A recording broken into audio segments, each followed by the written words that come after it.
The great hall of the Moonridge pack was too quiet. Only the crackle of the fire broke the silence. Shadows danced on the walls, twisting like dark fingers as Lyra Vale pressed her back against the cold stone pillar. Her heart pounded so loudly she feared someone would hear it. Her father's deep voice filled the room. "We need peace, Cale. You've taken enough lives already." Another voice answered, low, smooth, and cold enough to freeze her blood. "Peace has a price, Alpha Varric. And you know what I want." Lyra's chest tightened. She peeked from behind the pillar and saw the tall man standing across from her father. He was dressed in a long black coat that shimmered like ink. His eyes burned a deep crimson, and his skin was pale as moonlight. King Cale Draven, the vampire Shadow King. Everyone whispered about him. That he could kill a man with a look. That he drank not just blood but memories. That his heart had turned to stone the night his family was slaughtered. And now he was standing in her father's hall. Lyra's stepmother, Merys, was beside her father, her sharp smile glinting in the firelight. "You'll have what you came for, my king," she said sweetly. "The girl is ready." The girl? Lyra's breath caught. No, they couldn't mean. Her father rubbed his chin, looking uneasy. "She's my daughter, Merys." "Your Omega daughter," Merys snapped. "She's weak. A burden. This trade will protect the pack." Lyra's knees nearly gave out. They were talking about her. Her father, Alpha Varric, the man who had sworn to protect every wolf under his roof, was bargaining with a vampire king, and she was the offering. Cale's gaze moved slowly to Varric. "Once the deal is sealed, there is no turning back. She becomes mine, body and soul." Lyra pressed her hand over her mouth to stop a cry from escaping. The fire crackled louder, the air heavy with tension. Her father hesitated. "And in return, you'll end your raids on our borders?" Cale inclined his head. "Your pack will be under my protection. No more deaths. No more blood." Merys stepped closer to him, her voice silky. Then it settled. Cale produced a scroll sealed with black wax. When her father touched it, a faint crimson glow ran across the parchment. The deal was made. That was when Lyra couldn't stay silent anymore. She stumbled out from behind the pillar. "Father, no. You can't do this." Her father turned sharply. "Lyra." Merys's smile widened. "Ah, there she is." Cale's eyes found Lyra instantly. The moment their gazes met, something strange pulsed in her chest, a spark, deep and burning, like her soul recognized him. She took a step back, shaken. "You'll give me her?" Cale asked softly, his gaze never leaving Lyra's face.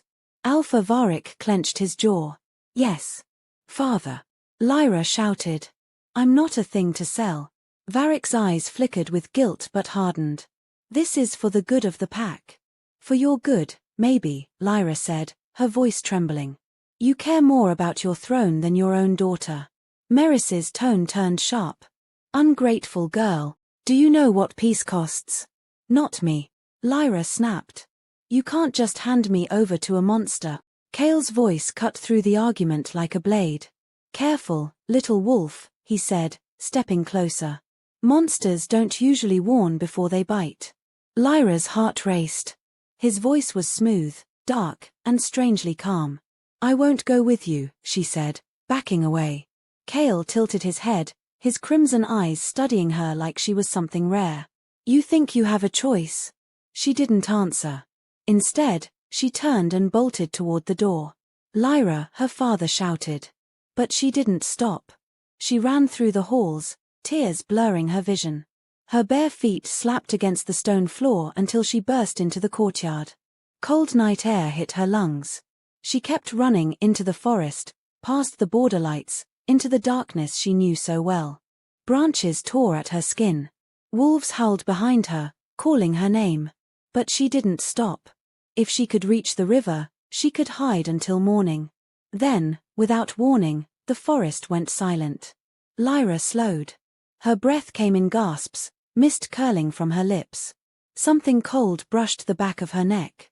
"You run well," said that same calm, terrifying voice behind her.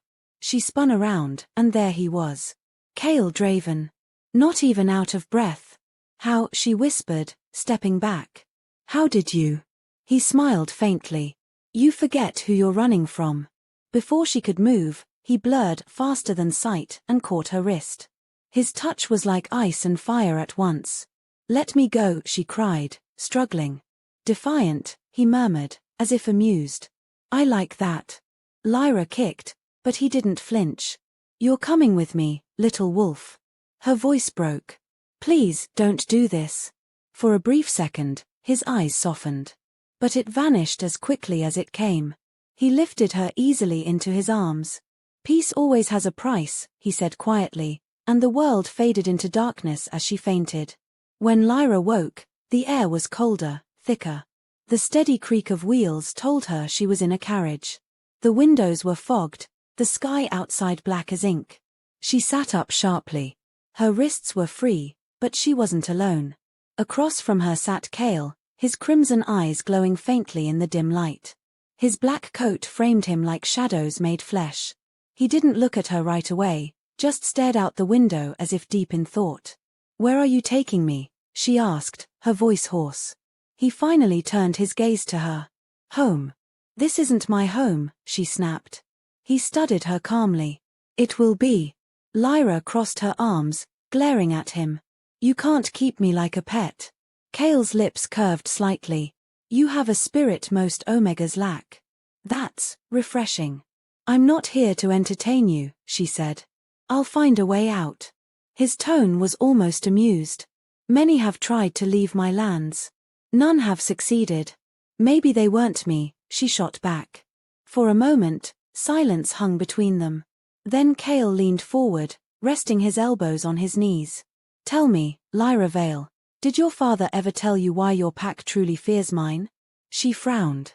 Because vampires kill wolves. Wrong, Cale said softly. We kill liars. Lyra's stomach twisted. What's that supposed to mean? He didn't answer, only turned back to the window. You'll learn soon enough. Hours later, the carriage rolled to a stop. Lyra peeked out the window and gasped. Before her stood a colossal black castle carved into a cliff of obsidian stone. Its towers pierced the clouds, and mist coiled around the gates like living smoke. It was beautiful and terrifying all at once. Welcome to the Citadel of Shadows, Cale said as he stepped out. His boots crunched against the stone path. When he opened the door for her, his tone softened. Come. Lyra hesitated. Why should I? His crimson eyes glowed faintly. Because I asked nicely once. She glared but climbed out, her bare feet hitting the cold ground. The air smelled faintly of roses and ash. Two tall vampires bowed as Cale passed. My king, they greeted. Cale nodded. Prepare a chamber for her. Lyra scowled. I don't need your hospitality. Cale stopped and turned to her. Would you prefer the dungeon? Her glare faltered. You wouldn't. Try me, he said quietly, and the power in his voice made her shiver. They entered the castle through heavy iron doors that groaned like thunder.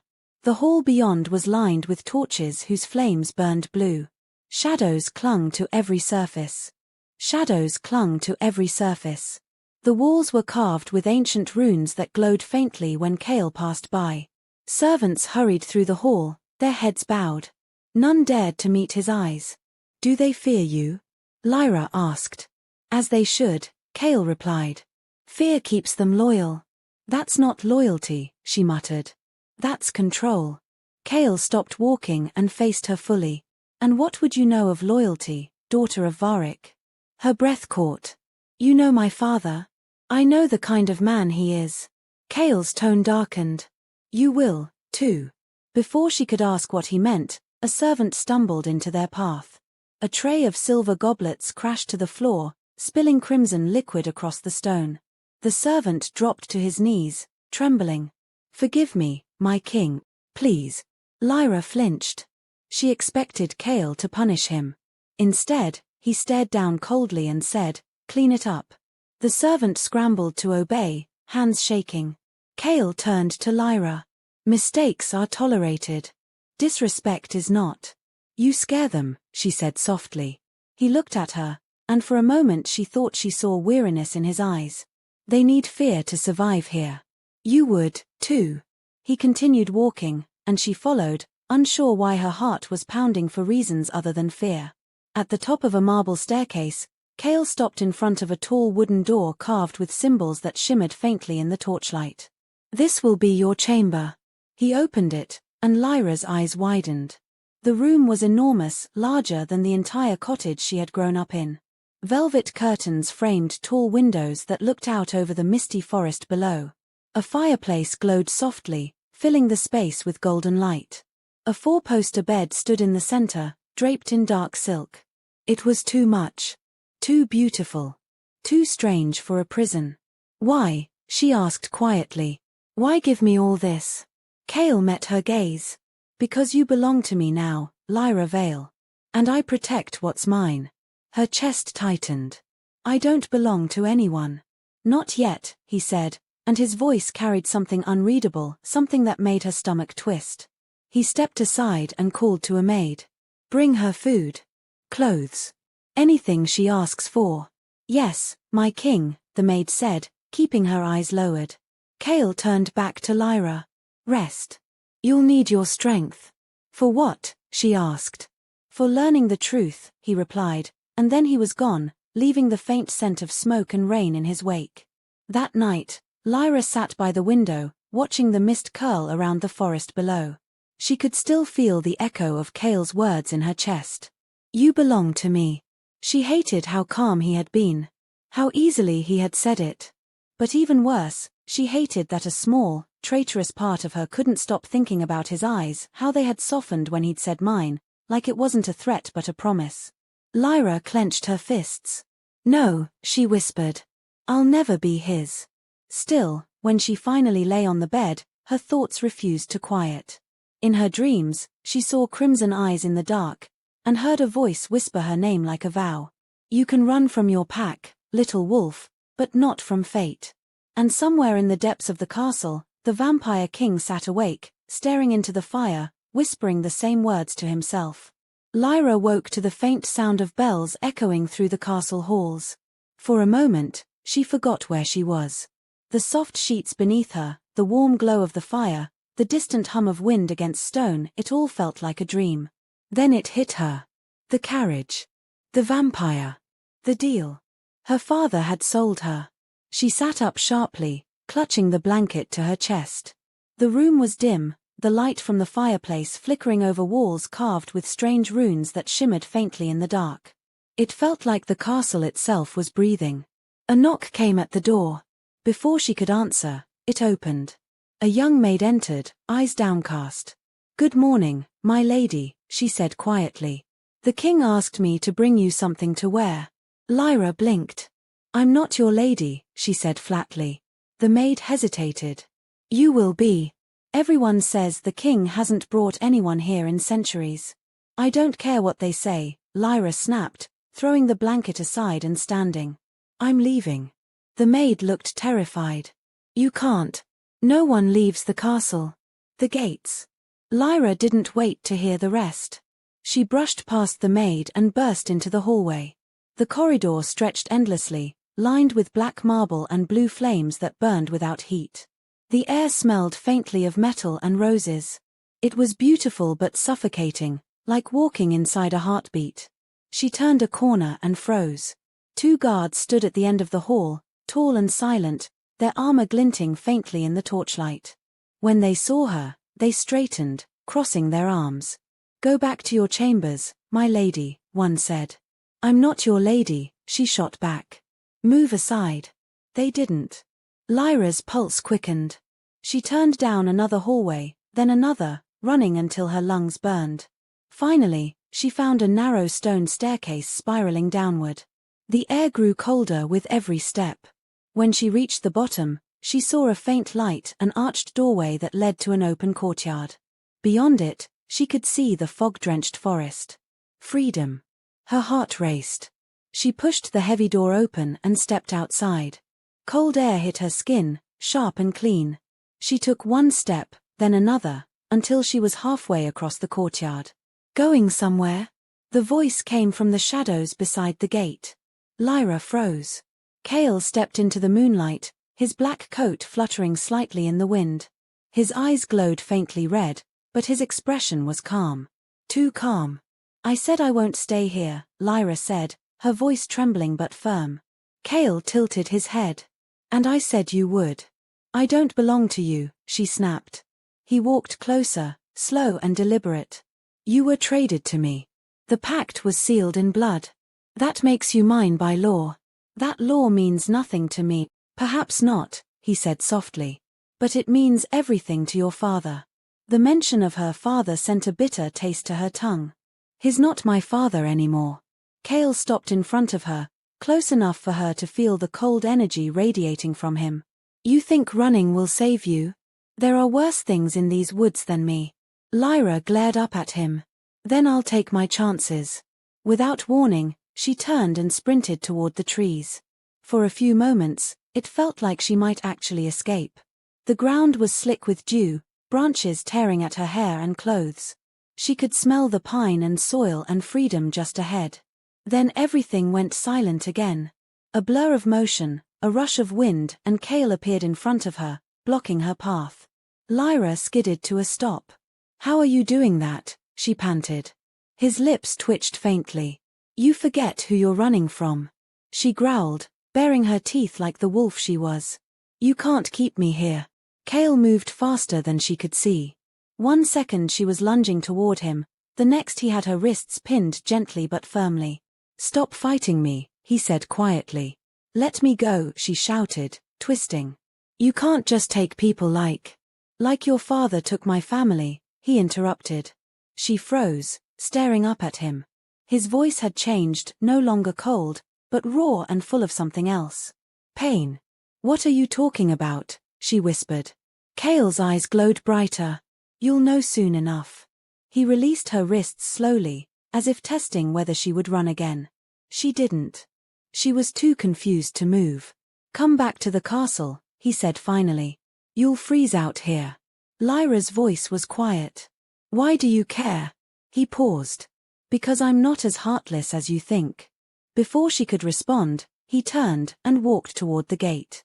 Something in his tone, tired, ancient, made her follow, even though every instinct told her to run the other way. As they walked, she glanced up at him. Why me? There are plenty of omegas my father could have offered. Cale looked down at her, his expression unreadable. You'll find out when the time is right. The next morning, Lyra stood at the window, staring out at the forest. Mist hung low over the trees, swirling like smoke. Her reflection looked back at her from the glass, tired eyes, tangled hair, bruises from the night before. She hated this place. She hated him. But deep inside, a small voice whispered something she didn't want to hear. He could have hurt you, but he didn't. She pushed the thought away. A knock came at the door. This time, it was Cale. He stepped in without waiting for permission, dressed in black from head to toe. The air seemed to grow colder around him. You're awake, he said calmly. I was trying to forget where I am, she replied. His lips curved faintly. That's not something easily done here. What do you want? To make sure you eat, he said simply, nodding toward a tray the maid had left earlier. You haven't touched a thing since yesterday. Lyra crossed her arms. Maybe I don't eat vampire food. It's normal food, he said. No blood, I promise. I don't trust you. Cale's expression didn't change. You don't have to trust me, Lyra. But you'll have to survive me. Is that supposed to make me feel better? No, he said. It's supposed to make you smarter. She glared at him but sat down anyway, her stomach betraying her pride. She picked up a piece of bread and tore into it angrily.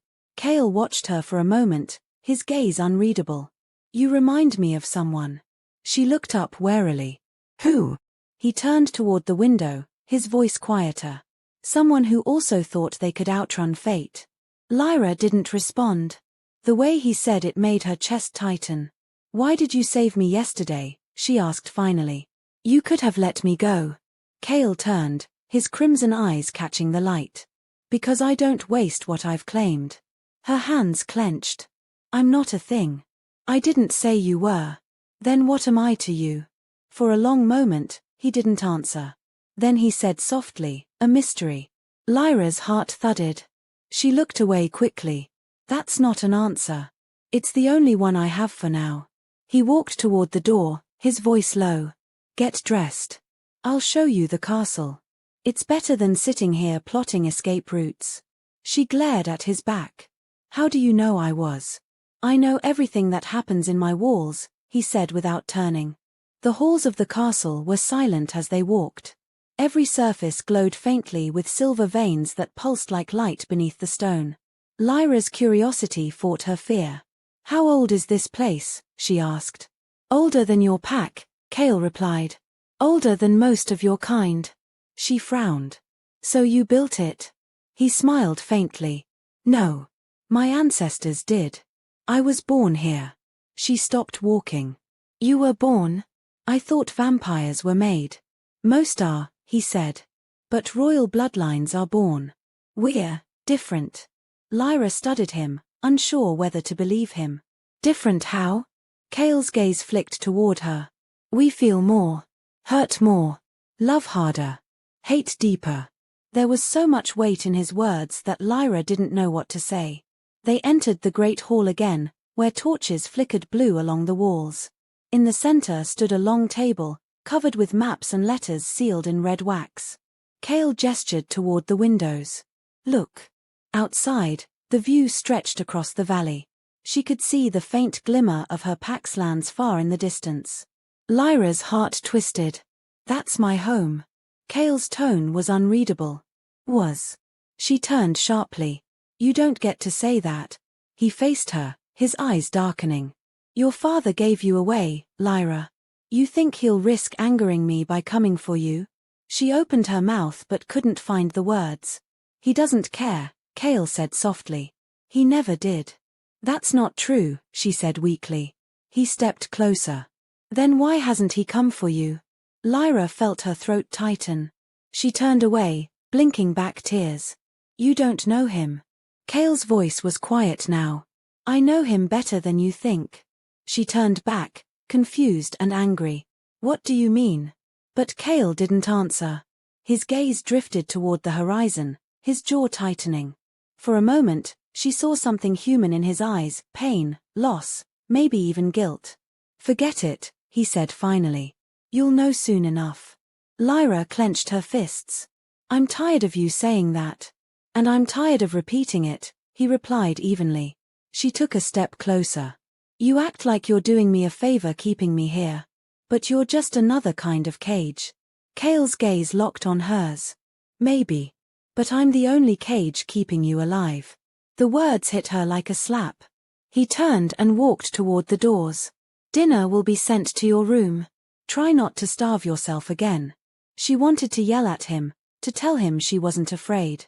But when the door closed behind him, her anger melted into confusion.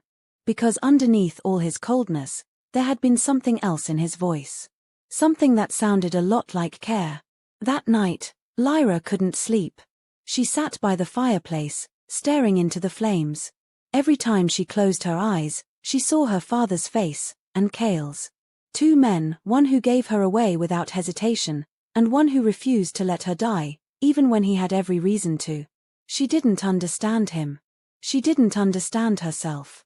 Finally, she whispered into the empty room, "Why do I feel like you're not the monster I should be afraid of?" The fire flickered, casting dancing shadows across the walls. Somewhere deep in the castle, she thought she heard footsteps, slow, deliberate, fading into the dark. And though she didn't see him, Cale stood in the hall just outside her door, watching through the crack of light beneath it. He whispered so softly only the night could hear. You should be afraid, little wolf, but not of me. The next few days felt like living inside a storm that never broke. Lyra spent her time pacing her room, testing the locked windows, and staring at the endless forest below. She tried to keep her mind sharp, but the silence of the castle crept under her skin. Every time Cale appeared, he brought confusion with him. One moment, he was distant and cold as stone. The next, his eyes softened like he was fighting himself. On the fifth night, he came to her room again. The door opened without a knock. Lyra turned from the window, startled. "Do you ever use doors like a normal person?" she snapped. Kale's lips curved faintly. I do, but it's less dramatic. She crossed her arms. You think this is funny? No, he stepped inside, closing the door behind him. But I think you're wasting your time trying to escape through windows that lead to cliffs. Lyra frowned. You've been watching me. Always, he said simply. For your safety. My safety? She laughed bitterly. You kidnapped me. I took what was promised, Kale corrected, his tone calm but sharp. That doesn't make it right. He paused for a moment, studying her. No, it doesn't. The honesty in his voice caught her off guard. She opened her mouth to speak, but before she could, a crash echoed from the corridor. Kale moved faster than sight. He was at the door, opening it just as two guards rushed past. What's happening? Lyra asked. Kale's voice turned cold. Rogues. Her eyes widened. Wolves. He gave a single nod. They've breached the eastern wall. Without thinking, Lyra followed him into the hall. He stopped, turning sharply. Stay here. Not a chance, she said. Before he could argue, the sound of claws and snarls ripped through the corridor. A massive black wolf lunged from the shadows, its fangs glinting in the torchlight. Kale moved first. His hand shot out, grabbing the wolf by the throat. The creature's growl turned to a choked whimper as Kale's eyes glowed bright crimson. With a flick of his wrist, he threw the wolf aside, sending it crashing into the wall. Another one came, and Lyra ducked just in time. She could smell its fur, hear the scrape of claws on stone. Instinct took over. She shifted her weight and kicked, landing a blow to its side. Kale's head snapped toward her. Stay back. But it was too late. The wolf turned and lunged at her again. Lyra stumbled backward, tripping over a broken vase. Kale was there before the beast reached her. The air shimmered, and he slashed his hand through the air. Shadows rippled from his palm like living fire, wrapping around the wolf and pulling it back. Then, silence. The creature lay still. Kale stood over it, breathing hard. For the first time, Lyra saw blood on his hand, dark red, almost black. She stepped forward. You're hurt. It's nothing, he said. But it wasn't nothing.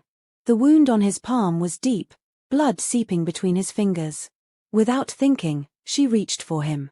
Let me see.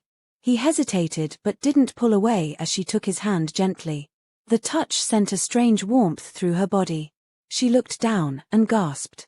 The cut began to glow faintly, and her skin burned where it met his. What's happening? She whispered. Kale stared, his expression unreadable. I don't know. The glow spread like fire, running from his palm to her wrist, then up her arm. Lyra tried to pull away, but her body wouldn't move. The light pulsed once, twice, and then faded, leaving behind a faint, dark mark on her skin. A mark that looked like a crescent moon surrounded by black smoke. Lyra stumbled back, clutching her arm. What did you do to me? I didn't do anything, Kale said softly. It's the bond. What bond? She demanded. The shadow bond. His voice dropped lower, almost reverent. It forms when two souls are tied by blood and destiny. She shook her head. No. That's impossible. Nothing in this world is impossible, Kale said, watching her closely. Lyra pressed her hand to her arm, feeling the mark thrum under her skin. Get it off me. I can't. Her voice trembled. Then I'll find someone who can. Kale took a step closer, his tone calm but firm. If you break it, you'll die. Lyra froze. You're lying. He didn't blink. I never lie. They stood there in silence, the air thick between them. Lyra's heart pounded in her chest. Finally, Kale spoke again, his voice quieter. The bond will fade in time if you resist it. But if you embrace it. If I what? His eyes met hers, burning red in the dim light. It will make you stronger than anything in either of our worlds. Lyra didn't know what to say. All she knew was that she hated how his words made her pulse race. When she finally spoke, her voice was barely a whisper. I didn't ask for this. I didn't either, Kale said, and for once, she believed him. Lyra didn't leave her room for 2 days. She couldn't. Every time she looked at the mark on her arm, it pulsed faintly, like it had a heartbeat of its own. She'd tried covering it, washing it, even scratching it until her skin bled, but it never faded. The maid brought her food and clean clothes, but Lyra barely ate. She spent hours by the window, staring at the forest and wondering what kind of creature she'd become. On the third night, she heard footsteps again. She didn't have to turn to know who it was. "You're good at sneaking in," she said without looking away from the window. Cale's voice came from behind her. "And you're bad at hiding your thoughts." She turned, glaring. "Then you should already know what I think of you." He stepped into the firelight. "I do. You think I'm a monster, aren't you?" His expression didn't change. "Maybe. But your father is worse." Lyra's stomach twisted. "You keep saying that. Why?" Cale moved closer, stopping just a few steps away. "Because you deserve to know the truth." "I already know he betrayed me," she said bitterly. "That's enough." Cale's eyes softened. "No, Lyra. He betrayed more than you." He reached into his coat and pulled out an old parchment sealed in dark wax. The edges were torn and stained. He handed it to her. "What is this?" she asked. "Proof." She broke the seal carefully and unfolded the paper. Her eyes scanned the faded writing, her breath catching when she saw the signature at the bottom. Alpha Varic Vale. The document detailed a treaty, one that promised peace between the vampires and wolves. But beneath it was a second, hidden section written in blood-red ink. It ordered the slaughter of Cale's family in exchange for territory and power. Lyra stared at the words, shaking her head. "No. This can't be real." "It's his handwriting," Cale said quietly. "And his blood seal." Tears filled her eyes. "He told me vampires killed my mother." Cale's jaw tightened. "Your mother died protecting mine." Lyra's heart stopped. "What?" Cale looked down for a moment, his voice low. "Your mother was different. She believed in peace. She warned my family of the ambush, but she was too late. She tried to stop him and paid the price." Lyra's knees felt weak. She sank onto the edge of the bed, staring at the parchment. Her whole life had been built on lies. Cale crouched beside her, his tone softer now. "I didn't bring you here to punish you. I brought you here because you're part of something much older than your father's cruelty." She wiped her eyes. "What are you talking about?" He reached out, his fingers brushing the mark on her arm. The symbol glowed faintly under his touch. "This bond isn't a curse, Lyra. It's a sign. The same power your mother had runs through you. You were never meant to be an Omega." Lyra looked at him, trembling. "You're lying." "If I wanted to lie, I'd tell you what you want to hear," he said. "But I'm telling you the truth. You're the bridge between our worlds, the one thing that can end this war for good." "I don't want that," she cried. "I just want my life back." Cale stood slowly, his expression unreadable. "Your life was never yours to begin with." His words cut deep, and she hated that they made sense. He turned to leave, but Lyra grabbed his sleeve. "Wait," she said. "Why me? Why not another wolf?" He looked back at her. "Because when I saw you, I felt something I haven't felt in centuries. The bond didn't start with that mark, Lyra, it started the moment you looked at me." Her breath caught. "That's not possible." "Maybe not for others," Cale said softly. "But for us, it is." Lyra let go of his sleeve, taking a shaky breath. "You said my mother had power. What kind of power?" Cale's eyes darkened. "The kind that nearly destroyed her. And the kind your father feared most." He took a step closer, lowering his voice. "You'll feel it soon. The bond will awaken it." She shook her head. "No. I don't want your power. I don't want any of this."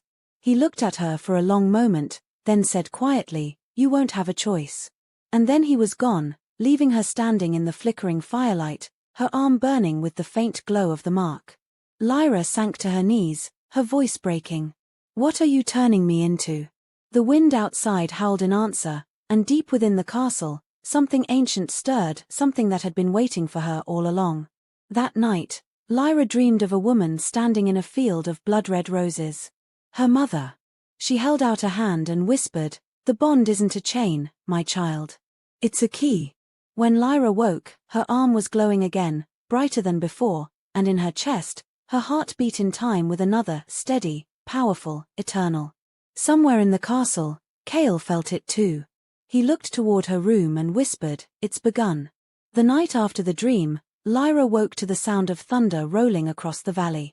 Rain lashed against the windows, and wind howled through the cracks like something alive. Her body ached, every vein burning with strange energy. The mark on her arm pulsed like it had its own heartbeat. She stumbled out of bed, clutching her arm. The glow grew brighter, spreading across her skin in faint silver lines that crawled up to her shoulder. Her breath came in short gasps. "What's happening to me?" she whispered. Then the door burst open. Cale stood there, rain dripping from his coat, his eyes blazing red. "It's starting," he said. Lyra fell to her knees. "Make it stop." He crossed the room in 2 long strides, catching her before she hit the ground. "You can't fight it, Lyra. It's your power awakening." "I don't want it," she shouted. Lightning flashed, illuminating the fear and fury on her face. Cale cupped her cheek, his touch cold but grounding. "You don't have a choice. The bond has chosen you." The air around them grew heavy, filled with the scent of ozone and smoke. The floor cracked beneath them as the walls trembled. Cale wrapped his arms around her, shielding her as blue light exploded from her skin. For a moment, everything went silent. When the light faded, Lyra was on the floor, trembling. Cale was still holding her, his jaw tight.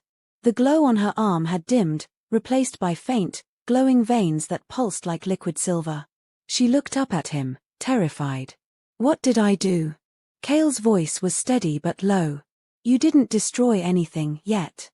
You just unlocked what was already there." Lyra blinked, trying to focus. "I saw her," she whispered. "My mother. She said the bond was a key." Cale froze. "She spoke to you?" Lyra nodded weakly. "She said I'd understand soon." Cale stood and began pacing, his expression unreadable. "Then it's true," he muttered. "The bloodline hasn't faded." "What are you talking about?" Lyra asked, her voice trembling. He stopped and turned to her.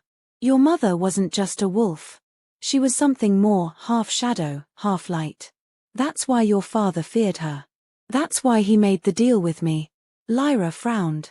"You mean, he traded me to you to get rid of her power?" Cale nodded. "And to keep the peace he never intended to honor." Lyra's heart pounded. "So I'm, what? Half vampire?" "Not quite," Cale said softly. "Half of something older. Shadowborn. You were never meant to belong to one world." She shook her head. "That's insane." Cale stepped closer, his eyes glowing faintly. "Then tell me why your wounds heal faster. Why your senses sharpen under the moon. Why the mark on your skin answers my call."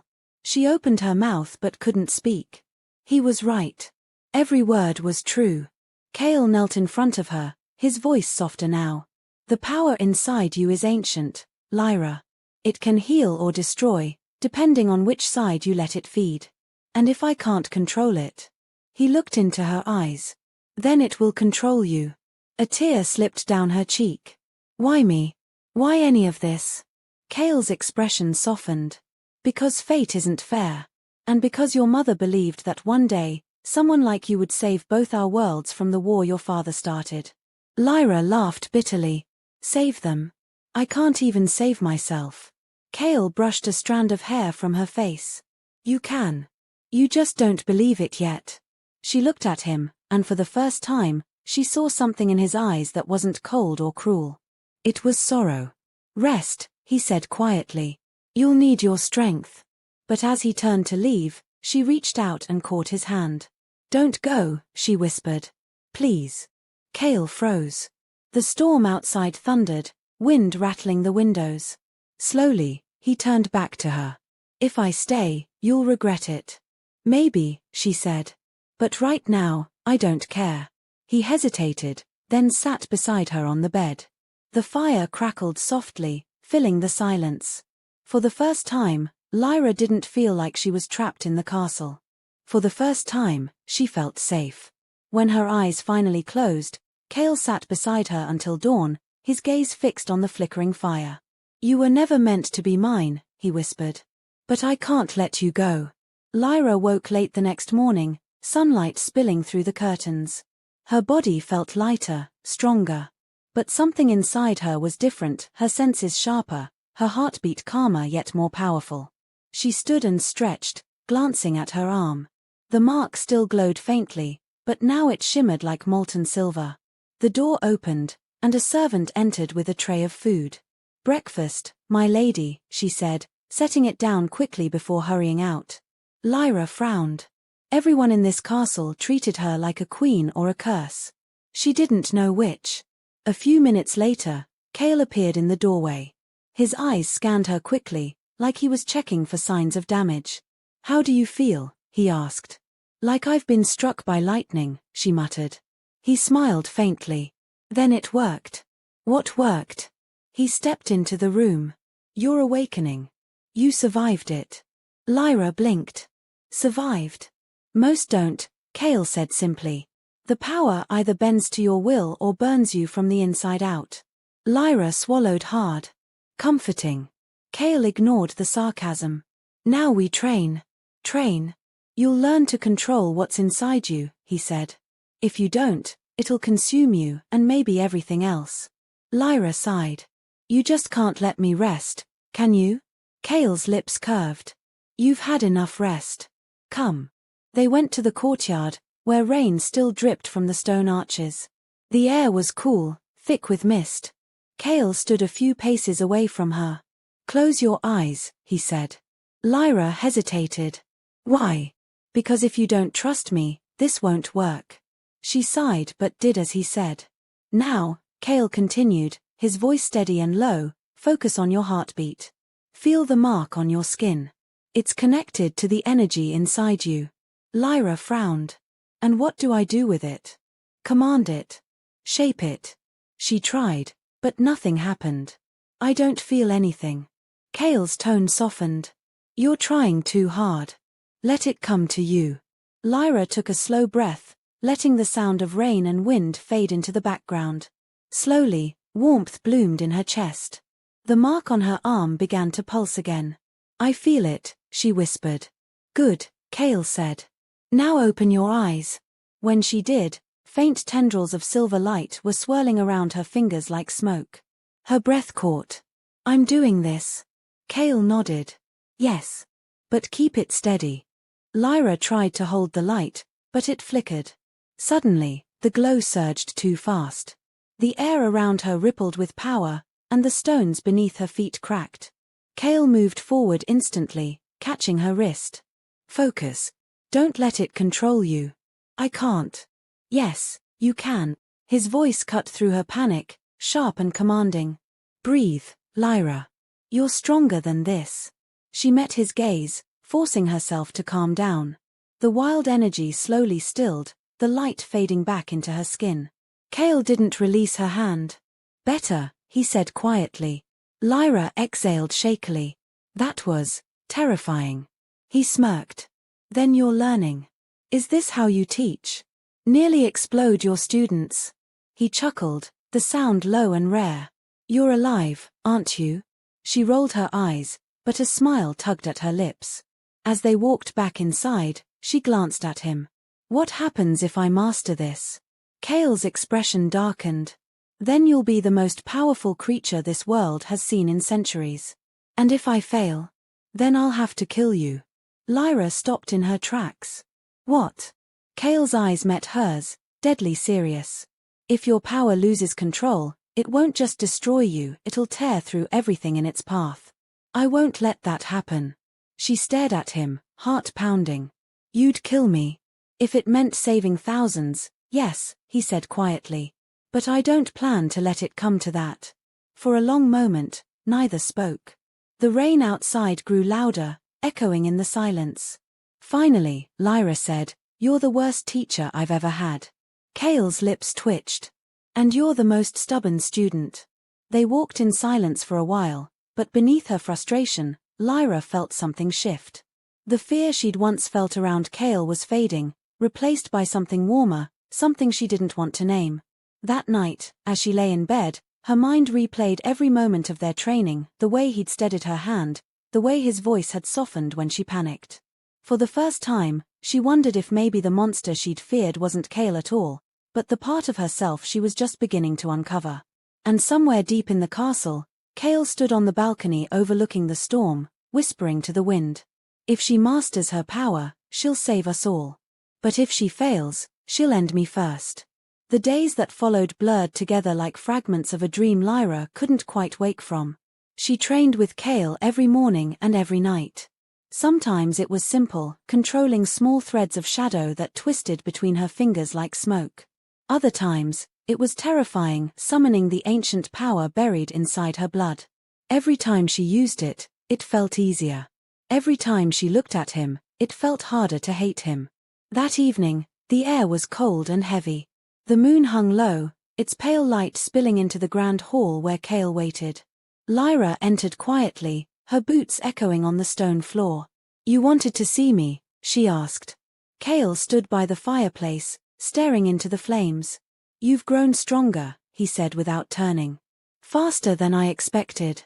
She crossed her arms. "You make it sound like a bad thing."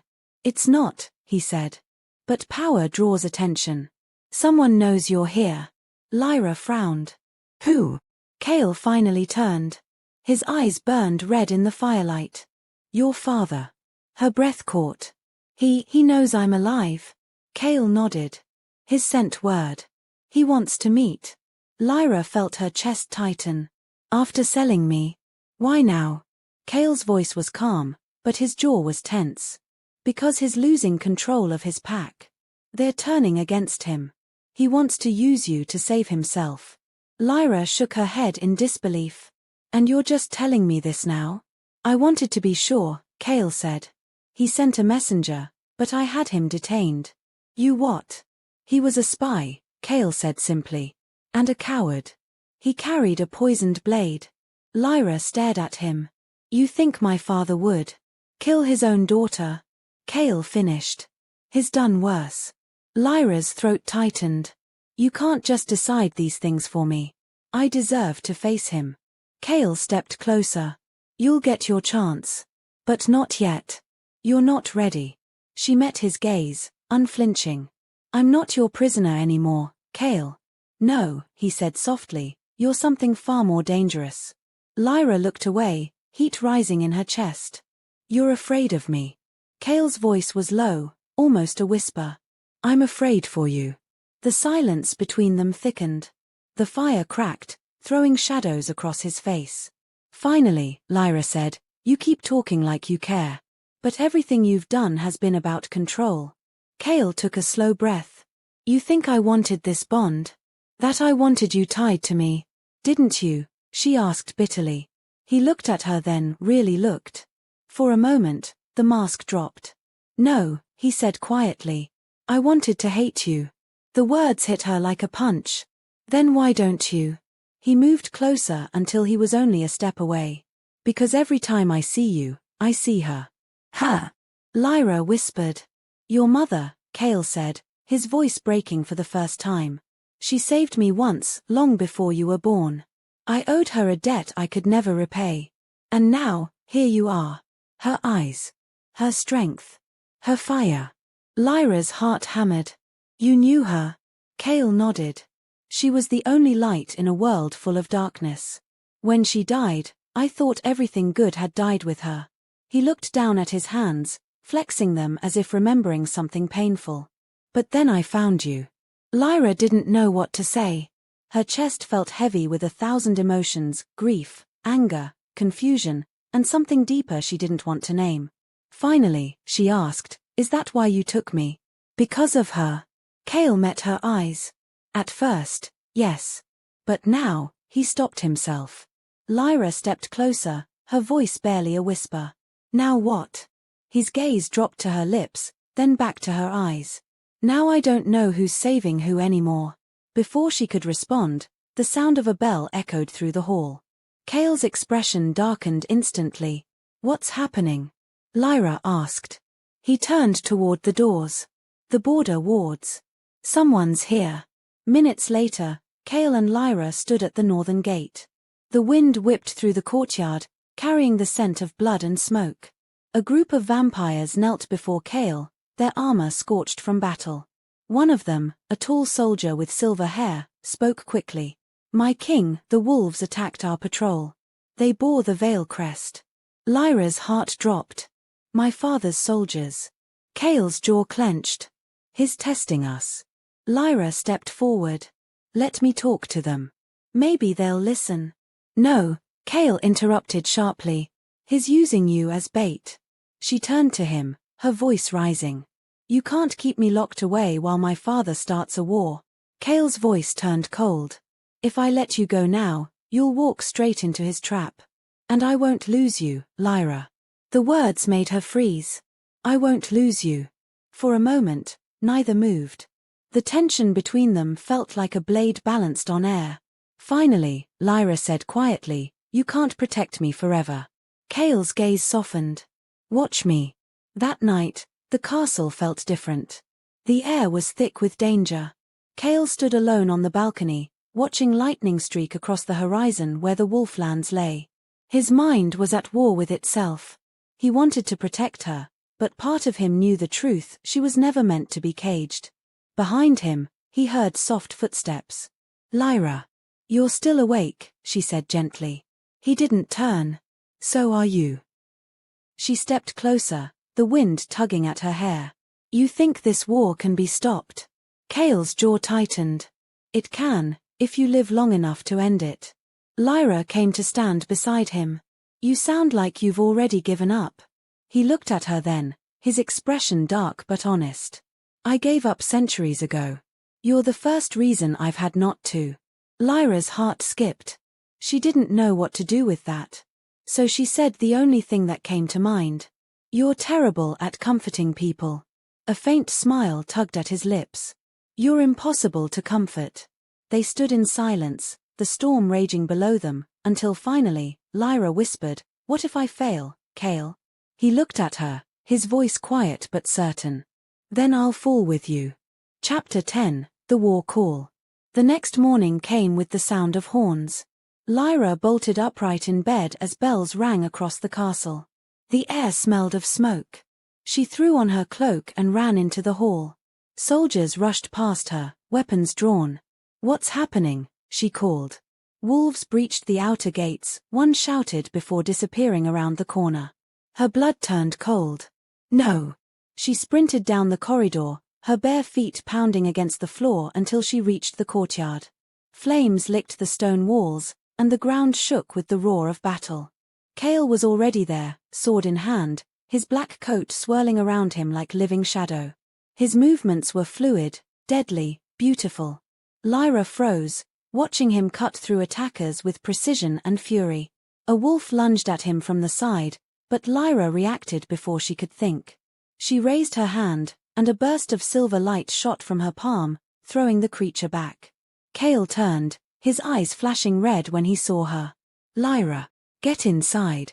"Not a chance," she shouted back. He gritted his teeth. "You'll get yourself killed. I can fight." Before he could respond, a massive wolf, larger than the others, with golden eyes, charged straight at him. Kale turned just in time, but the beast slammed into him, knocking him to the ground. "Kale!" Lyra screamed. She ran forward, her power surging. The mark on her arm blazed like fire. She threw her hands out, and the ground split open with a deafening crack. Shadows poured from her fingertips, twisting into black tendrils that wrapped around the wolf and dragged it back, snarling. Kale pushed himself up, his chest heaving. "You're controlling it." Lyra's breath came in ragged gasps. "I don't know how long I can, then let it go before it consumes you." But it was too late. The power was too strong, too wild. The shadows snapped like whips, spreading across the courtyard. Kale moved fast, closing the distance between them. He grabbed her shoulders, forcing her to look at him. "Listen to me. Focus on me." Lyra's vision blurred. "I can't." "Yes, you can," he shouted. "You're not alone." His hands cupped her face, his forehead pressed to hers. "Breathe, Lyra. Just breathe." Slowly, her heartbeat steadied. The power began to fade, the shadows dissolving into mist. The courtyard fell silent again, the last of the wolves retreating into the woods. Lyra collapsed against him, exhausted. Cale caught her before she hit the ground, holding her tight. "You saved us," he murmured. Lyra looked up at him weakly. "You were right. The power listens to you." Cale's lips curved in a faint, pained smile. "Only because it's bound to us both." He lifted her gently, carrying her back through the smoke and rubble. The soldiers bowed as he passed, whispering her name like a prophecy. When they reached her room, Cale set her down carefully. She caught his hand before he could leave. "Cale," she whispered. "If my father did this, if he sent them, then this won't stop, will it?" "No," he said softly. "Not until one of us ends it." Lyra's eyes filled with determination. "Then I'll end it." Cale stared at her for a long moment. "You're your mother's daughter." She smiled faintly. "And what are you?" He leaned closer, his voice barely above a whisper. "The fool who's falling for her daughter." Before she could respond, he was gone, leaving behind only the faint scent of smoke and rain, and the echo of his words burning in her chest. Lyra sat there, trembling, her heart pounding harder than ever. For the first time, she wasn't afraid of her power. For the first time, she was afraid of her heart. The full moon rose over the valley that night, blood-red and heavy. The battle had ended, but its scars still marked the castle. Walls were cracked, the courtyard was littered with ash, and the air smelled of smoke and iron. The wolves had retreated, but everyone knew they would come back. Lyra stood on the balcony outside her chamber, her cloak whipping in the cold wind. Her mark glowed faintly beneath the moonlight, pulsing in time with her heartbeat. She could still feel Cale's hands on her shoulders from the battle, the echo of his voice commanding her to breathe. It haunted her, his touch, his eyes, the way his strength had steadied her when she'd nearly lost control. Below, she saw him walking among his soldiers, giving quiet orders, inspecting wounds, ensuring the fires were out. He looked every bit the king, cold, powerful, untouchable. But she'd seen the man behind that mask now, and it wasn't so simple. When he finally looked up and their eyes met, something inside her twisted. He disappeared into the shadows, and a few seconds later, she heard a soft knock at her door. "Come in," she said, trying to steady her voice. Cale entered, his coat damp with rain, his hair tousled from the wind. He looked exhausted but unbroken. "You should rest," he said. "I could say the same to you." He stepped closer. "I've had centuries of practice surviving sleepless nights." Lyra gave a small smile. "That doesn't make it healthy." He ignored the joke. "The wolves will strike again soon. Your father's growing desperate." "I want to stop him," she said immediately. Cale's eyes darkened. "It's not that simple." "Yes, it is. If I can face him, maybe I can end this before more people die." Cale shook his head. "He won't listen to reason. You're nothing but a weapon to him now." Lyra took a step forward. "Then let me be one. Let me use what he fears." He caught her wrist, his grip firm but not harsh. "I won't risk losing you." "You can't protect me forever," she said softly. Cale's jaw tightened. "Maybe not. But I can damn well try." Their eyes locked, the air between them heavy with something that wasn't just tension anymore. Lyra whispered, "Why do you care so much?" He hesitated, his thumb brushing lightly over the mark on her arm. "Because when I lost your mother, I swore I'd never let light slip through my fingers again." Lyra's chest ached. "And what am I to you, Cale? Another ghost?" He leaned closer, his voice low and rough. "No. You're the only thing keeping me alive." Before she could speak, thunder rumbled outside, and the wind slammed the balcony doors open. The candles flickered wildly. Lyra stepped back, startled. Cale turned toward the window, his eyes flashing red. "Someone's here." "What?"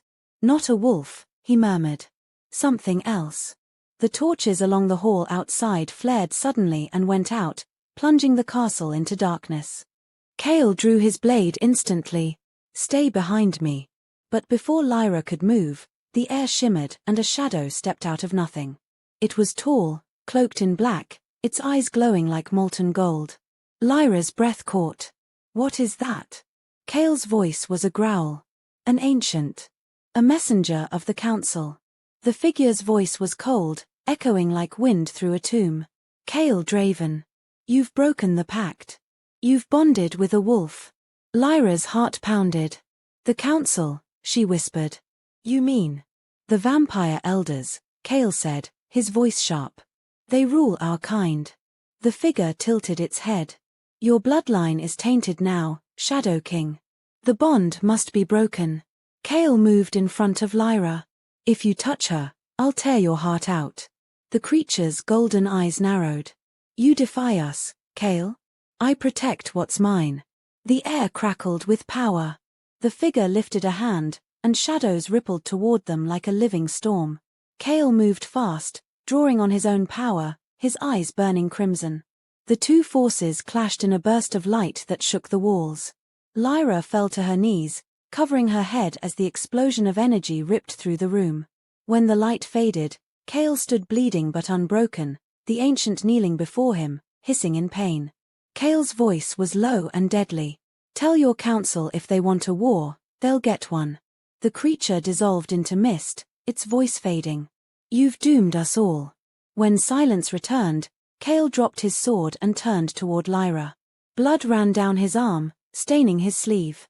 Lyra scrambled to him. You're hurt. He shook his head. It's nothing.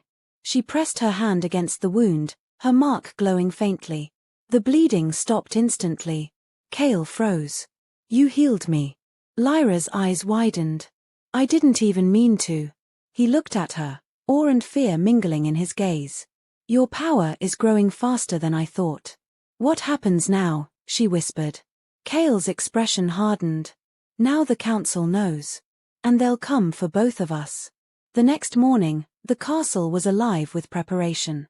The air buzzed with urgency. Soldiers moved through the halls, carrying weapons, sealing doors, and whispering about the council's wrath.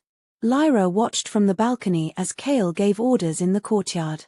His authority was absolute, his voice sharp, his presence unshakable. Yet, even from here, she could see the weight in his shoulders, the knowledge that an ancient power was coming for them. When he finally came inside, his expression was grim. They've summoned me to the council chamber tonight. Lyra frowned. You can't go. It's a trap. Kale nodded slowly. I know. Then don't go, she said quickly. Let them come to you. That's exactly what they want, Kale replied. If I defy them, they'll send assassins. Hundreds of them. Lyra stepped forward, grabbing his arm. Then I'm coming with you. His eyes snapped to hers. Absolutely not. I have the power they fear, she said fiercely. If they see what I can do, if they see that I'm not a threat, maybe we can stop this. Kale shook his head. You don't understand what they are. They don't reason. They destroy. Then let them try, Lyra said. You said it yourself. Kale, I'm stronger now. Maybe strong enough to fight beside you. Kale stared at her for a long moment, torn between fury and pride. You're reckless. She smiled faintly. So are you. He sighed, rubbing a hand over his face. If anything happens, you run. You don't look back. I won't run, she said. I'm serious, Lyra. His tone softened. I couldn't bear losing you. She looked up at him, her heart aching. Then don't go without me. He hesitated, then finally nodded. Fine. But stay close to me. That night, they rode through the mist-shrouded forest toward the ancient citadel, the home of the Vampire Council. The sky was red with the light of the hunter's moon, casting everything in shades of blood. Lyra's pulse raced as they approached the black spires rising from the cliffs. The citadel loomed like a living creature, its walls pulsing faintly with power. Kale dismounted first, helping her down. Stay behind me, he whispered. They entered the Hall of Judgment, a vast chamber filled with towering statues of long-dead kings. The air was cold, heavy with the scent of old blood. At the far end sat the Council of 13, cloaked in darkness. Their eyes glowed faintly red, their faces hidden beneath hoods. Kale Draven, the central figure said, its voice echoing. You stand accused of defying our laws and binding yourself to a wolf. Kale's tone was calm but defiant. I bound myself to destiny. A low murmur rippled through the council. You mock our traditions? I challenge them, Kale said. Because they are broken. One of the elders leaned forward. You've weakened the barrier between our races. You've brought chaos. Lyra couldn't stay silent any longer. She stepped forward, her voice ringing through the hall. He brought peace. You're the ones clinging to hate. The elders turned toward her, hissing softly. Silence, child, one said. You speak where you have no right. I have every right, Lyra shouted. You fear me because I'm proof that we don't have to destroy each other. Her mark blazed, flooding the hall with silver light. The council flinched as her power surged, illuminating the dark chamber. Kale reached for her hand. Lyra, enough. But the light grew brighter, swirling around her like a storm. The walls trembled, and the ancient symbols carved into the stone began to glow. One of the elders hissed, "She's awakening the bond." Kale's voice thundered across the hall. If you want war, you'll have it. But if you want survival, you'll listen to her. The leader of the council rose slowly, his voice deep and ancient. Then show us, Wolf Queen. Show us your truth. Lyra's eyes blazed silver. Fine. She raised her hands, and the shadows around the chamber lifted like mist. In the vision that followed, the council saw everything: her father's betrayal, her mother's sacrifice, the blood that had tied their fates together. When it ended, silence fell. The council sat frozen, their glowing eyes dimmed. Finally, the leader spoke again. Perhaps, we were wrong. Kale exhaled slowly, disbelief flickering in his gaze. Lyra lowered her hands, her body trembling from the effort. Then end this, she said. End the war. The leader nodded once. We will consider your plea. Kale took Lyra's arm gently, guiding her out of the chamber. The moment the doors closed behind them, she collapsed against him, drained. He caught her easily, holding her tight. You did it, he whispered. Lyra managed a tired smile. We did it. Kale brushed his lips against her forehead. You have no idea what you've started. And deep within the citadel, the council whispered among themselves, some in awe, others in fear. For the first time in centuries, hope had entered the heart of darkness. But hope, like power, always came with a price. The ride back from the citadel was silent. The wind howled through the forest, carrying whispers that made Lyra's skin crawl. The council had not condemned them, but they hadn't promised peace, either. Kale's expression never changed, but she could feel the tension radiating from him like heat. Something had shifted that night, and she couldn't tell if it was victory, or the calm before another storm. When they finally reached the castle, dawn was breaking. The sky was pale pink, streaked with gold, but there was no warmth in it. Kale dismounted first and helped her down. His touch lingered a moment too long before he stepped back.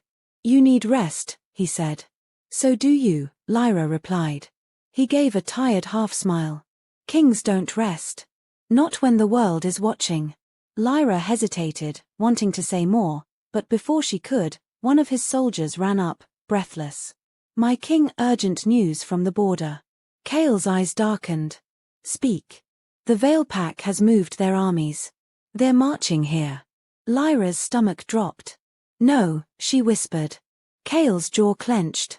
How long until they reach us? 2 days, maybe less, the soldier said. Kale nodded curtly. Double the patrols. Prepare the defenses. When the soldier left, Lyra turned to him. He's really doing this. He's bringing the war to your gates. Kale's voice was low, controlled. Your father can't afford peace. He's built his throne on blood and fear. If the truth spreads, he loses everything. Lyra shook her head, her chest tightening. Then I'll go to him. I'll make him stop. Kale's eyes flared crimson. You'll do no such thing. Kale. He cut her off sharply. You think he'll listen? He doesn't see you as his daughter anymore. You're a threat to him. He'll kill you without hesitation. Tears stung her eyes. He's still my father. Kale's tone softened, but his gaze remained hard. And you're still his biggest mistake. The words hit her like a slap. She stepped back, anger flaring in her chest. You talk like you know him. Kale's expression darkened. I do. What do you mean? He turned away, his voice barely above a whisper. Because once, long ago, I trusted him. Lyra blinked. You, what? Cale looked back at her, eyes shadowed with something old and painful. Before your mother's death, before the war, I thought I could unite our worlds. I went to him with a truce. He accepted my friendship. Then he slaughtered my family while I slept. Lyra froze. You were there. I was the only one who lived. His voice cracked on the words. He left me buried under the ruins of my home, thinking I'd burn with the rest. She felt her stomach twist. Cale. He shook his head, forcing the memories away. That's why I made the pact. Why I demanded you. I wanted him to feel what I felt, the loss, the helplessness. Lyra stepped closer, her voice shaking. But you didn't take revenge. His gaze softened. No. Because when I saw you, I couldn't. The silence between them was heavy. Outside, thunder rumbled in the distance, the promise of another storm brewing. Lyra swallowed hard. Then we end this together. Cale looked at her for a long moment, then nodded. Together. The next day, preparations for war began.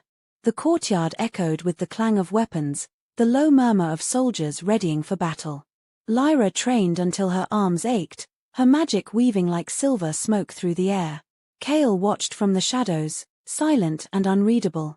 When night fell, Lyra went to the war room. Maps covered the table, red lines marking borders and troop movements. Cale stood over them, lost in thought. Tell me the plan, she said. He didn't look up. We hold the eastern wall. If your father wants blood, he'll find it there. And if he sends emissaries first. Cale's mouth twisted. Then I'll give them one chance to turn back. Only one. Lyra frowned. You're still protecting him. Cale's gaze flicked to her. No. I'm protecting you. Before she could respond, a soldier burst into the room. My king. A messenger from the Veil Pack has arrived. He carries a white flag. Cale's expression didn't change, but his eyes darkened. Bring him in. A moment later, 2 guards dragged a man into the chamber. He was older, dressed in the colors of Lyra's former pack. His face was bruised, but his eyes burned with defiance. Cale's voice was calm. Speak. The messenger bowed stiffly. Alpha Varik offers parley. He wishes to speak with the girl. Lyra's heart lurched. Me. Cale's tone was like steel. You'll get nothing from her. The messenger straightened. He says he'll end the bloodshed if she returns home. Alone. Lyra froze. Cale's expression turned deadly. Lies. The messenger smirked. He's your enemy, Vampire King, not hers. Maybe the girl is tired of being your prisoner. Cale moved faster than sight. In an instant, his hand was at the man's throat, lifting him off the ground. Choose your next words carefully. The messenger's voice broke. He'll kill every vampire in the valley if she doesn't come. Lyra stepped forward. Cale, stop. He didn't move. His eyes were pure crimson, rage simmering beneath the surface. Please, she said softly. Put him down. Cale hesitated, then dropped the man to the floor. Tell your master if he comes here, I'll end him myself. The messenger stumbled out, coughing and terrified. When the door closed, Lyra turned on Cale. You can't keep protecting me by making enemies. Cale's voice was quiet but sharp. I already told you, Lyra. If I lose you, I lose everything. Her anger faltered. You can't fight my father forever. Then maybe I'll die trying. Lyra stared at him, trembling. Don't say that. He stepped closer, his voice rough. Then stop giving me reasons to. For a long time, neither spoke. The silence was thick, filled with everything they couldn't say. Finally, Cale sighed, his anger fading. Get some rest. Tomorrow we face the storm. Lyra nodded weakly, but she didn't move. As he turned to leave, she whispered, if tomorrow's our last day, I don't want to spend it alone. Cale froze. Then he turned back and crossed the distance between them in 2 strides. He didn't say a word. He just pulled her into his arms, and for the first time, she didn't resist. Morning came with thunder. Dark clouds rolled over the valley, lightning flashing across the horizon. The sound of war drums echoed through the mist. Lyra stood at the eastern wall beside Kale, her heart pounding as she watched the first wave of wolves appear through the fog, hundreds of them, their eyes glowing gold. At the front rode Alpha Varric, her father, armor gleaming like obsidian, his expression hard as stone. Kale's soldiers formed ranks behind him, their blades drawn. Varric's voice rang out across the battlefield. "Kale Draven, hand over my daughter, and I'll spare your people." Kale's reply was a roar that shook the mountains. "She's not yours to claim." The armies tensed. Lyra stepped forward, her cloak billowing in the wind. "Father," she shouted. "Stop this." Varric's eyes found hers, cold and full of hate. "You've betrayed your blood, Lyra. You stand with the filth that killed your mother. She died because of you," she cried. "You murdered her." The Alpha's face twisted in rage. "Lies. She was weak. Just like you." Kale's sword flared with red light. "That's enough." The Alpha sneered. "You think you can protect her, vampire? She'll destroy you like her mother destroyed herself." Lyra felt something inside her snap. The mark on her arm blazed white-hot, and a shockwave rippled through the air, pushing back both armies. Kale reached for her, his voice sharp. "Lyra, wait." But she was already moving. She descended the hill in a storm of power, the ground cracking beneath her feet. Silver light coiled around her arms like fire. The wolves hesitated, uncertain whether to attack or flee. Varric's voice thundered. "Kill her." The wolves lunged. Lyra threw her hands out, and a wall of light erupted between them, blasting the front line back. The air filled with screams and smoke. Kale joined her, his sword cutting through the chaos, his power merging with hers in perfect rhythm. They fought as one, shadow and light, destruction and creation bound together. But even as they gained ground, Lyra could feel the darkness inside her stirring again, whispering in her mind. More. Her vision blurred. The power surged too strong, spilling out of her control. The sky darkened, thunder cracking overhead. Kale grabbed her wrist. "Lyra, stop." "I can't," she gasped. "It's too much." He pulled her close, pressing his forehead against hers. "Then take it from me." "What?" He kissed her. The world exploded in light. The bond between them ignited, power rushing through their veins like wildfire. For a heartbeat, they were one, her light feeding his darkness, his shadows calming her storm. When the glow faded, the battlefield was silent. The wolves were on their knees, the air still humming with power. Varric staggered forward, blood on his lips. You're no daughter of mine." Lyra's eyes glowed silver. "You're right." She raised her hand. A single burst of light flared, and the man who had betrayed her, who had destroyed everything she loved, fell lifeless to the ground. Silence followed. Kale's soldiers lowered their weapons. The wolves stared, uncertain, until one by one, they knelt. The war was over. Lyra turned to Kale, tears streaming down her face. "It's done." Kale cupped her face gently, his thumb brushing her cheek. "You did what I never could." "I killed him," she whispered. "I didn't want to." He shook his head. "You freed us." The storm broke, sunlight piercing through the clouds. For the first time in centuries, it touched the valley again. Kale looked out at the horizon, his expression softening. "The curse is broken." Lyra leaned against him, exhausted but alive. "What happens now?" He smiled faintly. "Now, we rebuild." She looked up at him. "Together." His eyes met hers, crimson fading to gold. "Always." And as the dawn rose over the blood-soaked field, the Shadow King and the Wolf Queen stood side by side, bound by love, by loss, and by the power that had once doomed them both but now promised a new beginning. The days after the battle passed in a haze of rebuilding and uneasy silence. The wolves who had survived were allowed sanctuary inside the valley. Some knelt to Lyra, some avoided her gaze, all of them terrified of what she had become. The humans whispered her name as though she were a goddess or a curse. Kale had ordered the fires extinguished, the bodies buried, and the castle mended. But he hadn't spoken much since that night. He moved through the halls like a shadow, still, watchful, distant. Lyra hated the quiet between them. Every morning she stood on the same balcony overlooking the valley, where the dawn light glowed gold across the charred fields. And every morning, she wondered if the peace they'd fought for was only temporary. She heard Cale's footsteps before she saw him. His voice came from behind her, smooth and low. "You're awake early again." She turned to face him. He looked tired but regal, his dark clothes freshly cleaned, his crimson eyes softer than before. "I couldn't sleep," she admitted.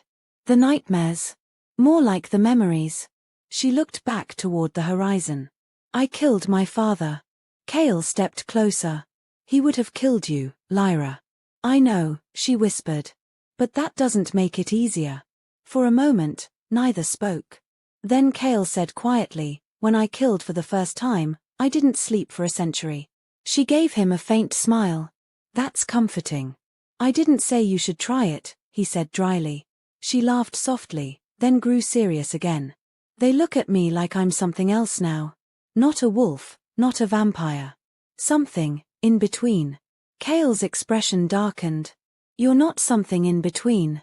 You're what comes next." Lyra turned to him, confused. "What do you mean?" Cale hesitated, then reached into his coat. From within, he pulled a small black box carved with ancient runes. He opened it, revealing a delicate crown of obsidian and silver, shaped like intertwining wings. Lyra stared. "What is that?" "The crown of shadows," Cale said. "Forged by my ancestors for the ruler who would unite the light and the dark." She blinked, realization dawning. "You mean?" He nodded. "It's meant for you." Lyra shook her head. "No. I can't. I'm not a queen." Cale smiled faintly. "You already are. You ended a war that's lasted for centuries. You're the reason both races breathe freely tonight." "I don't know how to lead anyone." Cale's voice softened. "You already do, Lyra. You lead by being human." She looked at the crown, her hands trembling. "And what about you? Where does that leave the Shadow King?" Cale's smile turned wistful. "Beside his queen." Lyra met his eyes, her heart pounding. "You're serious?" "I've never been more." She reached out slowly, touching the crown. It pulsed faintly with warmth beneath her fingertips, recognizing her. A strange calm washed over her, the same feeling she'd had when she'd stood beside him in battle. A sense of belonging, of balance. When she lifted her gaze, Cale was watching her with an expression she couldn't quite read, something between reverence and love. "Put it on," he said quietly. Her breath caught. "Will it change anything?" "Everything," he said simply. With a deep breath, Lyra placed the crown upon her head. The moment it touched her hair, light burst from her mark, spreading across the room like a sunrise. The castle trembled, the shadows bowing toward her, and for a heartbeat, the world itself seemed to hold still. When the glow faded, Lyra stood straighter, her eyes shining with both silver and crimson light. She wasn't just a wolf anymore, or a vampire. She was something greater. Cale knelt before her. "All hail the Queen of Shadows." Lyra's voice trembled. "You don't have to bow." "I don't have to," he said softly, lifting his gaze to hers. "I choose to." Her throat tightened. "You've spent centuries ruling alone. Are you sure you want this?" Cale stood slowly. "I don't want a throne, Lyra. I want peace. And peace only exists when you're beside me." For the first time since the war began, Lyra allowed herself to believe it might be true. That evening, the castle came alive. Torches blazed, banners unfurled, and vampires and wolves stood side by side in the grand hall for the first time in history. The air was thick with disbelief and cautious hope. Lyra wore the crown, her silver hair braided with threads of black silk. Cale stood beside her, his hand resting lightly against hers. When the music stopped, he stepped forward. "Tonight," he said, his voice carrying through the hall, "we bury old blood. The war between shadows and moonlight ends here." A ripple of murmurs ran through the crowd. Lyra's heart pounded as Cale turned toward her. "And before this new era begins, I offer a vow." He dropped to one knee. "Lyra Vale, Queen of Shadows, my light in the dark, I pledge you my loyalty, my power, and my life. If you'll have me, I'll rule beside you, not above you. Gasps echoed through the room. Lyra felt tears prick her eyes. You'd give up your throne? Cale smiled faintly. It's not mine to keep anymore. The crowd watched in silence as Lyra stepped forward and lifted his chin. Then rise, my king. When he stood, she kissed him, softly at first, then fiercely, as if the world might end again. The hall erupted in cheers and howls, the sound of two races uniting under a single banner. For the first time in centuries, the valley knew peace. Weeks passed, and the new kingdom began to take shape.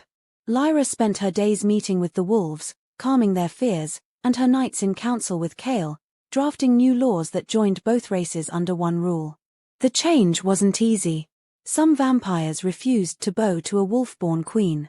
Some wolves still hated their undead allies. But Lyra faced them all with quiet strength, and one by one, even her harshest critics began to yield. Cale watched her work, pride shining in his eyes. You were born for this, he said one night as they stood by the fire. Lyra smiled faintly. No. I was born to survive. Everything else came after. He laughed softly. And yet you've done more in weeks than I managed in centuries. Because you ruled through fear, she teased. I rule through faith. Cale arched an eyebrow. And here I thought it was my charm that united the kingdom. She rolled her eyes, though her lips curved into a smile. Charm had nothing to do with it. Liar, he murmured, stepping closer. Their laughter faded into silence. His hand brushed her cheek, his thumb tracing the faint scar that the crown had left behind. You've changed everything, he said quietly. Even me. Lyra's voice was barely a whisper. Then maybe I've done my job. He kissed her again, slow and deep, and for the first time in a long time, there was no urgency, only peace. But peace never lasted long. One stormy evening, a rider arrived at the castle gates, his cloak soaked, his face pale with fear. Message from the eastern villages, he cried. They've been attacked. Lyra stood instantly. By who? Not wolves. Not vampires, the rider stammered. Something else. Cale's expression darkened. The ancients, he said. Lyra frowned. The council. No, his voice was grim. Older. The ones who made us. She felt her blood run cold. I thought they were dead. Cale shook his head. They sleep beneath the ruins. The balance we created must have awakened them. Then they're coming for me, she said quietly.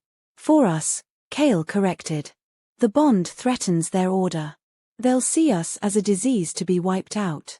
Lyra clenched her fists. Then we fight. Cale's eyes burned with determination. Not this time. We can't face them head-on. We need to find the heart of the veil. The what?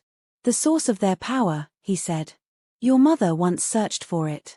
She believed it could destroy them forever. Lyra's heart pounded. Then we finish what she started. Cale nodded. We'll leave at dawn.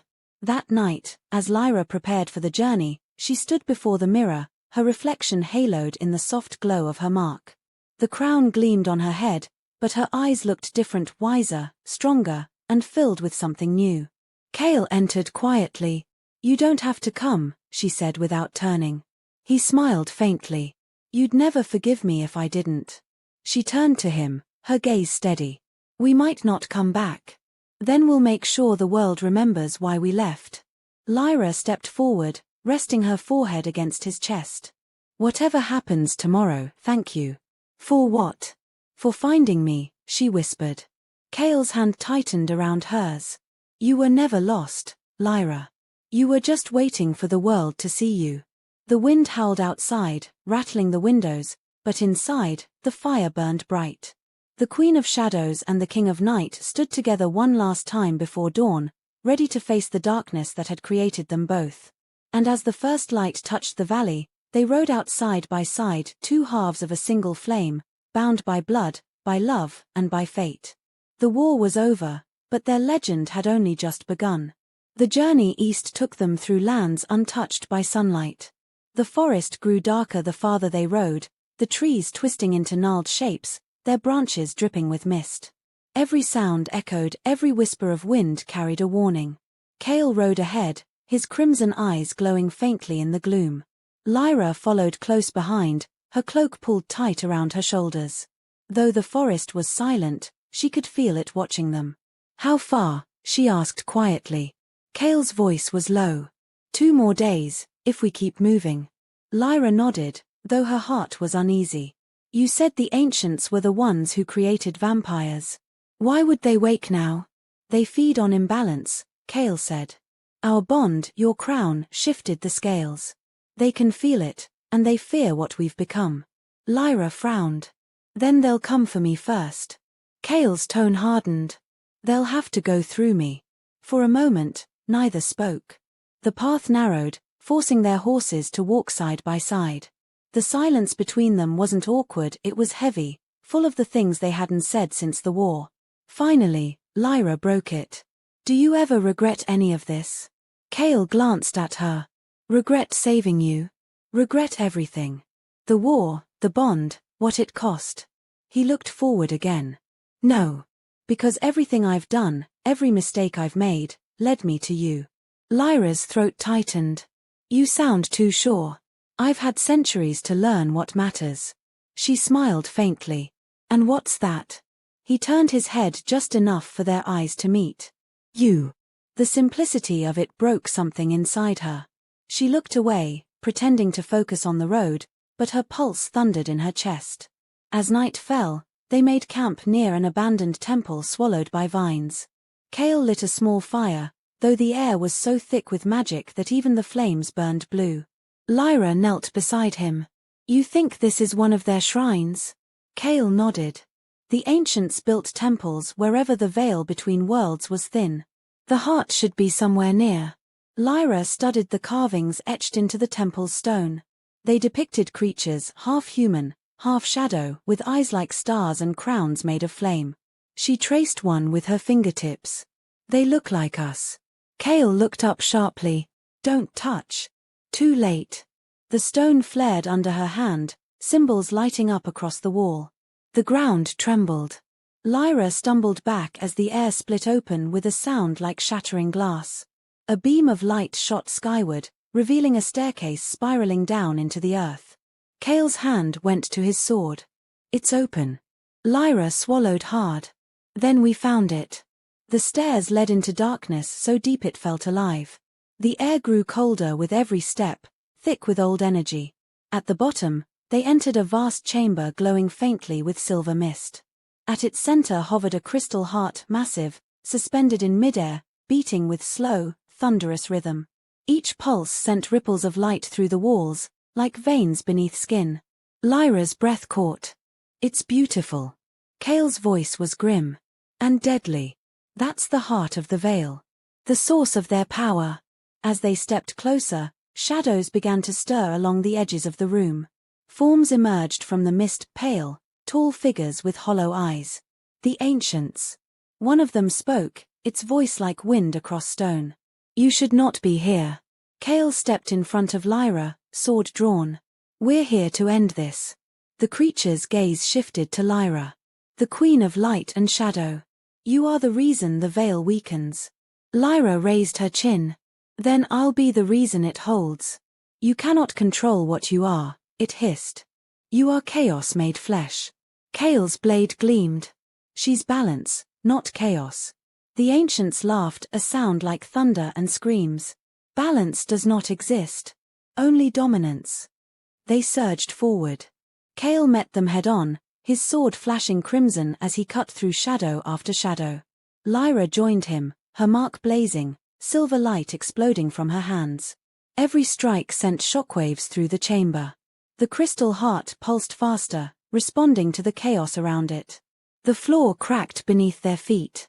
"Cale," Lyra shouted. "If we destroy the heart, will it stop them?" He parried a blow, his eyes wild. "Maybe, but it might destroy us too." Lyra clenched her fists. "Then it's a risk I'll take." Before he could stop her, she ran toward the heart.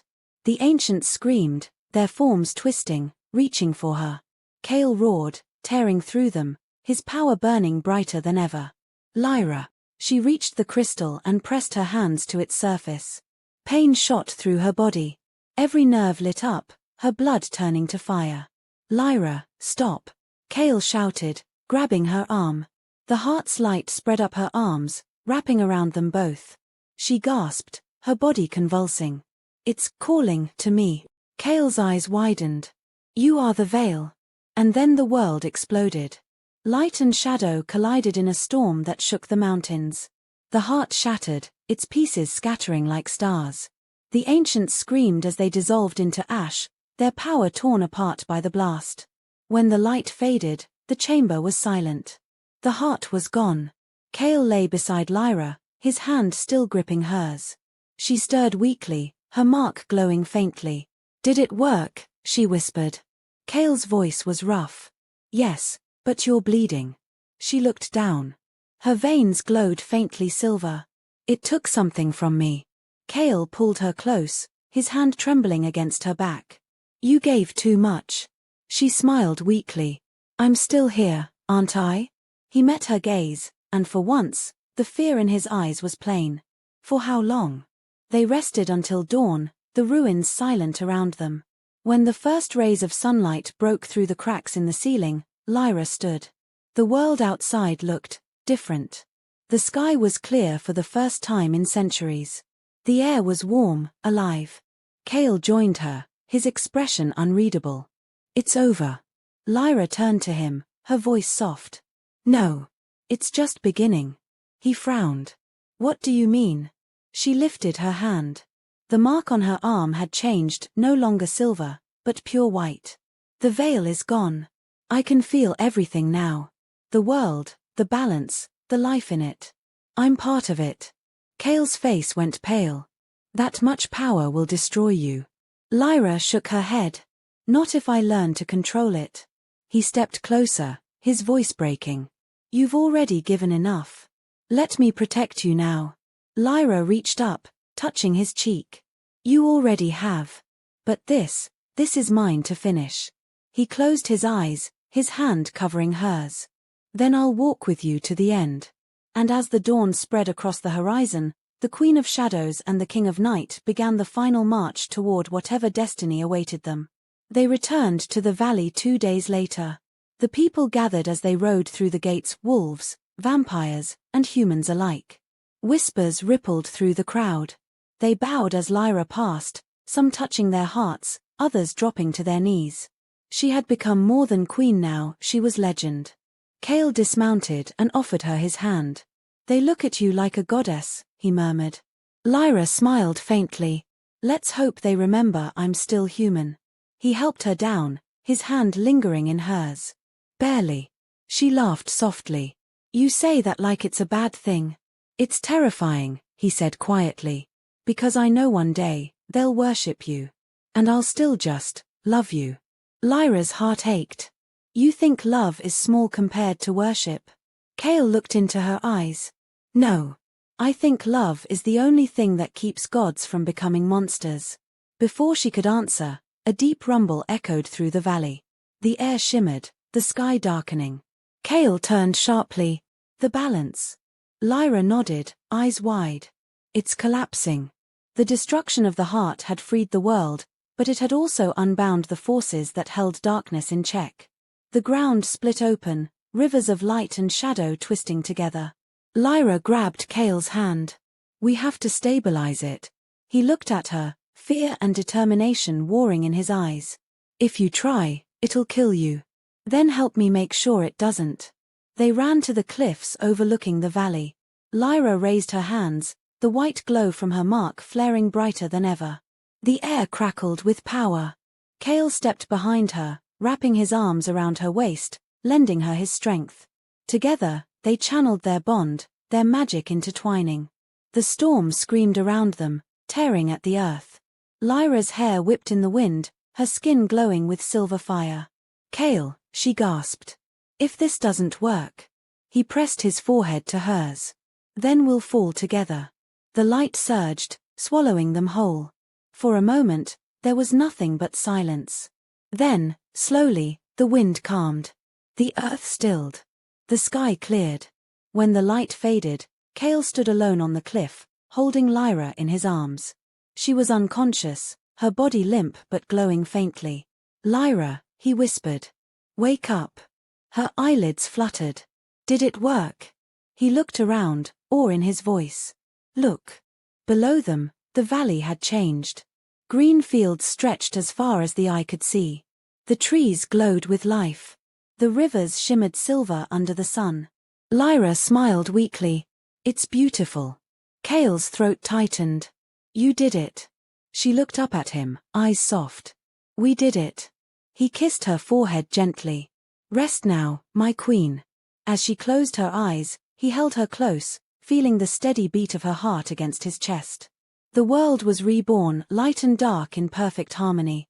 And though the legends would one day call her a goddess, Cale would always remember her as she was in that moment, tired, human, and perfect. The Shadow King and the Queen of Light had saved their world, not by conquering it, but by loving it enough to let it change. And in that love, they found eternity. If you made it this far, you're officially part of the Shadow Kingdom. What do you think? Did Lyra and Cale truly find peace, or is another storm waiting to rise? Let me know your thoughts in the comments below. If you enjoyed this story, don't forget to like, subscribe, and turn on the notification bell so you never miss the next chapter of love, power, and destiny. And hey, share this video with someone who loves dark romance, forbidden bonds, and stories that burn brighter than the moon itself. Until next time, stay wild, stay curious, and remember, every shadow hides a story.